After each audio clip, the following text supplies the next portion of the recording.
Minggu kemarin aku jalan-jalan ke CFD, lihat abang-abang jual martabak telur, gila rame banget. Ini padahal masih pagi. Tapi aku nggak tahu kalau bukan hari Minggu abangnya jualan di mana. Pada nunggu besok Minggu kelamaan, mending kita bikin. Kayaknya gampang nih. Yuk langsung kita bikin. Pertama kocok dulu telur dengan daun bawang. Kalau bisa daun bawangnya agak banyak, nanti hasilnya biar tebel. Kalau abang-abangnya pakai potongan cabai rawit, aku cuma pakai bubuk bon cabai level 30. Biar pedesnya nampol dan makin nikmat rasanya, aku pakai 2 sendok ya. Terus aku nggak pakai bumbu tambahan lagi. Udah, tinggal kita aduk-aduk aja sampai benar-benar merata ke telurnya. Terakhir tinggal kita masak. Nah ini kita gunakan api kecil aja. Pertama olesi minyak atau margarin, aku pakai minyak aja. Terus kulit lumpia.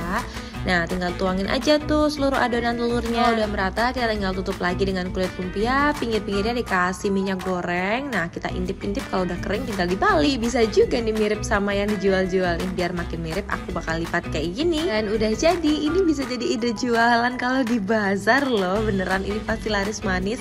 Tuh kalau pakai bon cabe, lihat warnanya jadi cantik kan dalamnya.